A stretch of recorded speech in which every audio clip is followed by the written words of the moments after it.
We'll start off with John Bradley. He's going to talk about phishing. We have a FIDO presentation, and also Netflix is going to dive into their adoption of WebAuthn. My name is John Fontana. I'm one of the co-chairs of the WebAuthn working group at W3C, and I'm a FIDO rep, and my day job is with Yubico. So, John, take it away. Hello. Okay, my mic's on. I'm John Bradley from Yubico and Ping Identity and General Services Administration and many things before that. I want to talk a bit about multi-factor authentication and the fact that it may not be doing all that you imagine it's doing for you. So I'm going to start off, because we're in Washington, I'm going to start.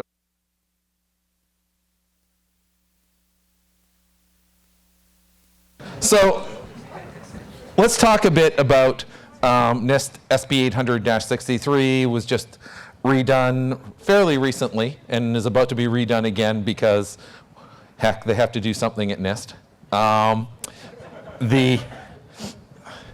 It's time. There's lots of puns we could do. But anyways, so 63-3 was refactored the levels into separating out federation assurance, identity proofing, and authentication assurance. So authentication assurance now has three levels.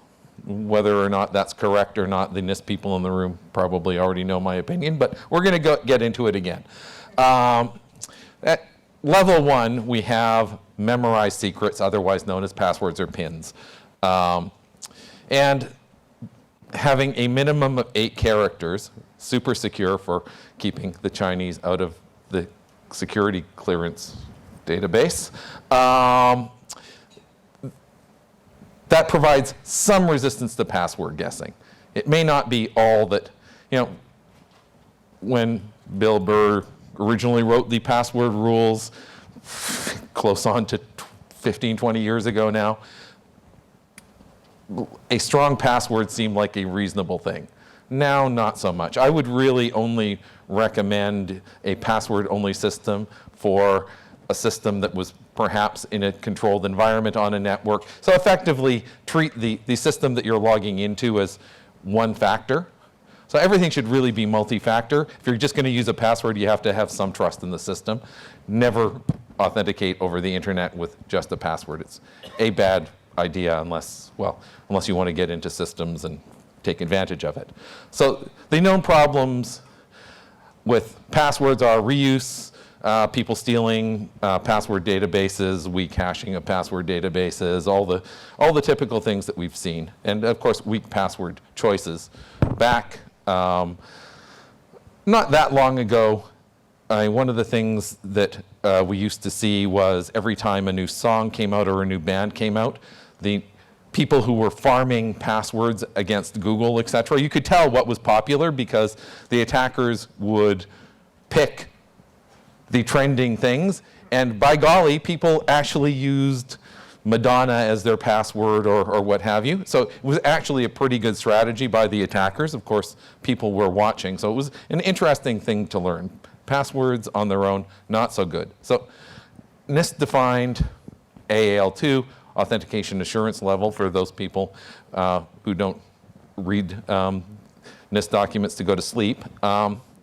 So essentially, AAL2 you have to have, it's like a Chinese menu, you have to have 2 of the 3 things. One possibility is a memorized secret, something you know. Something that you are, fingerprint, face, voice. Remote biometrics are generally a bad idea. They're not precluded, but imagine that if you're going to do a biometric, it should probably be local to the device. And something that you have, which is generally used to be considered SMS, now deprecated for lots of reasons, and we can get into that later if people want.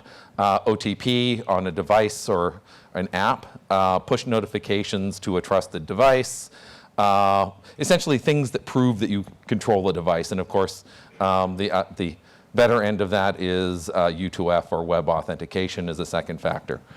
And we'll explain why of those options for the something you have U2F or WebAuthn is a better option. So the mitigations at level 2 that you get over level 1 is if you're using an OTP or something that you have a mitigation against password reuse, stolen databases, weak choices, etc. Yeah, people could use the same password at a bunch of different sites, and hopefully if they're all using OTP on top of passwords, it's not the end of the world. I know at least at one point, the largest fisher of Google passwords was Netflix. Who's in the room? Yeah. It's true because people just reuse their passwords. And there are things that happen in the background that make that slightly better now, but so known problems with SMS, SIM swapping. All the people who are running blockchain wallets tell me that the best way to have your SIM stolen, reissued is use it as an SMS source to protect your online wallet. And that will pretty much guarantee that somebody will swap your SIM. $20 in a Best Buy will basically do that for a thief. It's not that difficult. AT&T gets really angry at me every time I say that, but it's true. So one of the things that we've seen most recently against SMS is what people are doing is producing apps that are actually monitoring the notification screen. So the app will ask, am I allowed to do notifications? And the permission that they get lets them read other apps' notifications and remove those notifications. So if you install a rogue app on your phone, it can both in the background trigger an authentication as you have the SMS sent to the phone, monitor the notification on your screen, copy the code, and dismiss the notification without the user ever seeing anything. And that's actually, just in the last couple of months, that's become a really popular tactic that people have been doing in the wild. And SMS is vulnerable to phishing. So push notifications, better than SMS certainly. Problems with that, we see a lot of social engineering attacks trying to trick people into giving consent on their phone. Now there's various techniques about putting in the number or choosing the number and such. They all have various levels of efficacy, but again, phishing is entirely possible and actually quite easy. It's easier to phish somebody using a push notification system than an OTP that they have to type in. It's actually just less code that the phisher has to produce. So in some ways, push notification apps, well, people imagine that they're super secure because they're using FIDO in the back channel and have 8 levels of cryptography. The problem is that there's no actual security in the front channel that the user's using, and I'll get into that. So lots of security just happens to be in the wrong place. I don't know how many Duo people are in the room, but we have discussed, that's one of the reasons why Duo is now supporting WebAuthn. And the criticism that we hear most often about U2F and now WebAuthn is a lack of platform support. Yeah, it's great, but it only works in Chrome. Well, that's changing rapidly, and we can talk about that a bit later. And of course, for secret applications, NIST defined level 3, which kind of maps to the old LOA 4, where you're allowed to have one of, it's a different Chinese menu, you can choose one of a memorized secret or a thing that you are, along with a possession factor. And the thing that you have has to have some additional properties. It has to be FIPS certified if you're a government agency, and it has to cryptographically bind your authentication to the access channel. And there are essentially 2 ways of doing that. One, which is with mutual TLS, which is how our much loved PIV CAC cards work. Smart cards are cryptographically binding the signature to the TLS channel so that to prevent a man-in-the-middle attack. So one of the requirements at AL3 is what NIST confusingly calls strong verifier impersonation resistance. And yeah, everybody's putting up their hand going, yeah, I invented that, but terminology. So what NIST means when they say strong verifier impersonation resistance is somebody can't phish the actual authentication by doing a man in the middle. And even if they've, at AL3, even if they have a certificate for the website that's being attacked, and I've seen that in the past, one of the things that happens, at least in the financial industry, with banks that lose hundreds of millions of dollars against these sorts of attacks, is that somebody who's a DNS administrator gets phished for their password, the attacker gets into the DNS account, gets a certificate issued for the bank, issued to them, and then, at least in one case I saw, what they did was sent all of the bank's traffic to a reverse proxy for the login page by changing the IP address of the bank. And this took them 3 days to find. Somebody finally noticed, how come all of our traffic is coming from one IP address? So if the attackers had been a bit more sophisticated and only taken some of the traffic, they might still be doing it. So by attacking the DNS and getting a certificate, there was no, most man-in-the-middle attack detections wouldn't have picked that up. You have to be using either mutual TLS to guarantee an end-to-end TLS connection, or token binding, which is the other method of doing that. So that's one of the reasons why we developed token binding, was that for for consumer applications, being able to do end-to-end guarantees on against man-in-the-middle attacks. And again, that's one of the things that that smart cards, PIV, CAC cards gives people, and why they qualify for modulo some new discussions, they qualify for AAL3.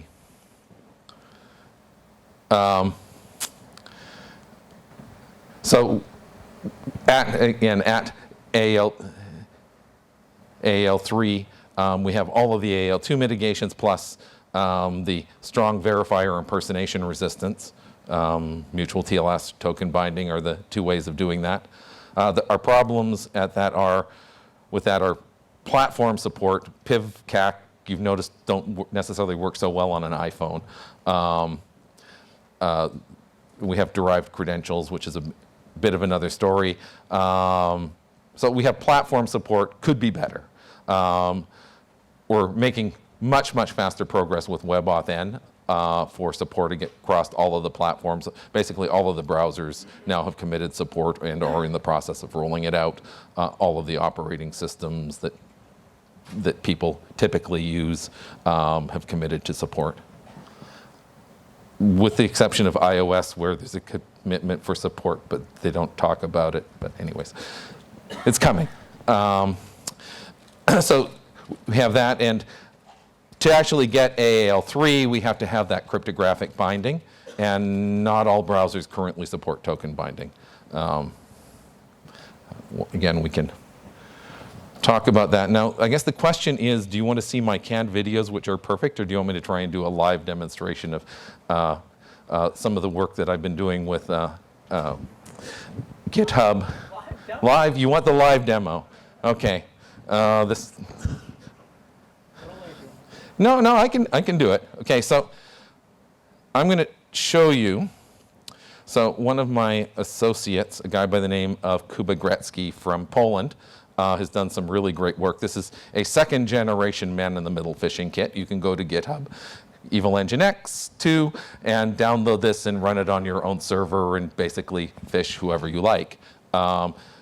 Setting it up end-to-end takes, on the average of, if you're not real fast setting up Unix servers, maybe half an hour. And a total cost of, I think so far on my demo, I've spent about 37 cents. You can go to DigitalOcean, you get a $10 credit, and you have to have a domain name. So I've registered a domain name, c0m.me, which I thought was an amazingly good phishing domain name and happened to be available. So I can register GitHub as a host name and most people are not going to actually notice that there's a .me at the end. I can show you the page. So when you set up Evil Nginx, it comes with they call these fishlets. They're basically YAML scripts which contain all of the configuration information and JavaScript editing required to completely man in the middle a given website. So when you turn these on, it will go out and go to Let's Encrypt and automatically install certificates for all of the domains that you intend to phish. So setting up all the certificates for my phishing site for 3 or 4 different servers, again, took on the order of about a minute and was free. It's great. I wish that the tools for setting up normal Linux systems were this automated and easy to use. This is all in Go. It was originally in Nginx, but so it uses Go and YAML configuration. So after you set up your fishlets, then you set up things called lures, and you can actually customize a lure to an individual or a group of individuals. So I can set up a specific lure that I'm going to send to an individual, and we tell people, oh, if you normally go to the site and it fills your email address for your login, and if it's not pre-filled, well, that's a sign that it could be phished. This has pre-configured scripts for injecting the person's email address into the login field so that it looks absolutely normal. And then, so you set up the fishlet. So one of the things, so some of the sites, Google and Microsoft have been on this for a while because people are using this attack against them all the time. And you've probably noticed that people still log into these sites with just passwords. So they have people on this 24/7. So what at least Google does, and don't tell anyone, is they read your emails. And one of the reasons they read your emails is they're looking, any email that you get, what they do is they go out to that, they do an HTTP request to the links in your emails and see whether or not it's a reverse proxy that points back to them. And if they detect that it's a reverse proxy, this process takes about half an hour to a couple of hours. So if you're emailing somebody a phishing link to their Gmail address, Google will detect it and send out, basically they can remotely reconfigure Chrome to block all of these sites. So if you're sending an email to somebody's Gmail account to phish their Gmail, you have a very short window. So what you need to do is send the link to them in Twitter, and then Google won't. Okay, I didn't say that, but you can probably figure it out yourself. They don't actually cross-check other sites for phishing links. So send your phishing link through another channel. Otherwise, Google will find it and blacklist you. And there's interesting conversations that happen even if you're well-intentioned. So I actually had one of the senior people at Google dared me to do this to them, and I figured out how to do it, but I chickened out at the last minute. So I'm going to pick on somebody else because I've been working with LinkedIn and they've actually done a really good job on multi-factor authentication. I'm going to show you the good job that they did and how a user can completely shoot themselves in the foot and disable their multi-factor authentication and get phished anyways. So we create individual phishing links and then it manages sessions. So here I can go pop up Edge. So here is real GitHub, and here I'll sign into real GitHub so you can see what it should look like. I have wants my username. So I have an account on GitHub called Phished, and I set it up to pre-fill my password, of course. So I sign in, and I have WebAuthn turned on, and okay, so I can either use face biometric as my second factor. Here, I'll just do that, or I can plug in my YubiKey externally. I can show you that later, but basically you do face biometric, and Bob's your uncle, I'm into my account. That's actually a pretty good login experience. coming soon to your GitHub accounts. Don't. Like I say, I've been working with them, so my experience may vary from what's currently deployed on most accounts. So that's signing in, and you can see I can go to my profile, and it's just a regular GitHub. Okay, so here, oops, this is my phishing site. Can you see the difference? I click sign in, and okay. This is the problem with live demos. Here, let me try. Something has killed my session.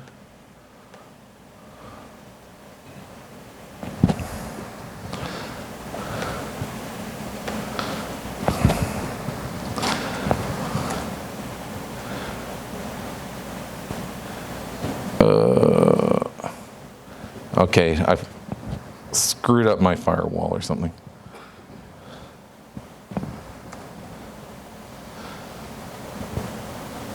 Okay, well, I'm going to go back to my canned presentation in that case. I tried. I don't know what, something has happened with my IP address, and my paranoid security is keeping me from being able to make a connection. I didn't want to leave my phishing site open for anybody to use, so.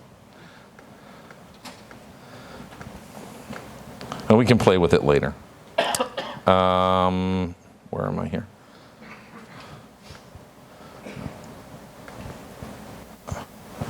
Okay, so that was the good one. Okay, credit to Kuma. Okay, so this is a video of me logging in to the site, and hopefully it will play. Come on. Okay. So I enter the username, password, and it goes to sign in. It tells me to insert my key. It pops up, and my proxy is actually proxying the WebAuthn. So the browser is actually seeing the WebAuthn command. So it's telling me to insert my key. I put my key in, and it tells me I can't find any credentials. And the reason for that is because there aren't any credentials on my key for the phishing site. So there is no way that I can actually do a WebAuthn login through the proxy. The protocol just won't let it happen, even though it's proxying the the WebAuthn through. So I've now, as a determined user, said, okay, my key is obviously broken, so I'm going to go back and enter my OTP from my OTP code. And now I'm into the GitHub website, which works exactly like the GitHub website. I can go into my account settings, and it's completely transparently proxying all of GitHub's functionality. I've got 2 minutes. Okay, I'm going to speed up. Okay, so once I've done that, you can see that I now have a session. So it's recorded my session with my username and password and captured all of the session cookies in a nice, convenient JavaScript format. So I now do a copy and paste, and this can be automated from the server side as well. I go to completely different browser, Firefox, which conveniently, so I'm not logged in there at all. So my logged in value is no. If I look at the cookies, I then open the cookie editor, paste in the JavaScript cookies that my phishing site has captured, hit enter, then go and refresh the page.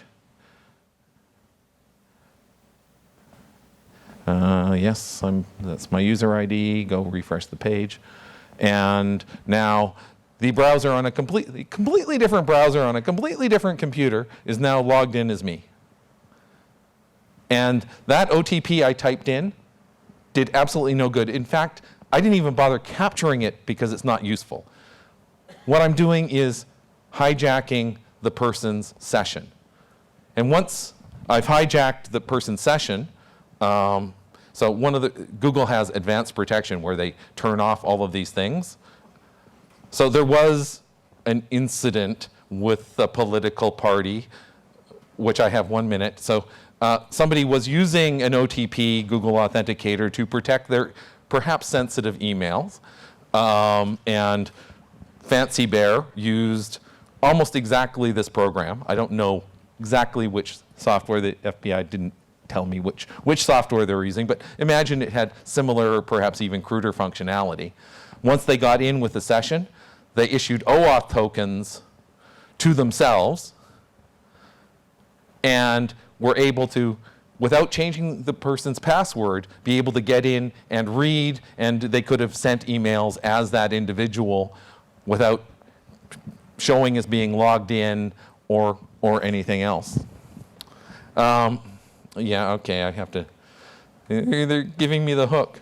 So essentially, if you hijack the session, the attacker can do almost anything. So your OTPs, and your mother with half an hour and looking at a blog post can probably quite adequately phish someone to the level that a nation state could a couple of years ago. So right now, if you don't want to, if you think that you might be subject to a targeted attack, don't use OTP. I think that we perhaps, NIST perhaps needs something between AAL2 and AAL3. Right now, we don't have token binding. We can do everything but doing the token binding, which is required at AAL3. So one of our problems is that Google doesn't support token binding in Chrome. So everybody yell at Google to support token binding so that we can either let everyone do AAL3, or we need to create a new level because Google are lazy. So that's my presentation, and I'm only slightly over. Unfortunately, I don't have time for questions.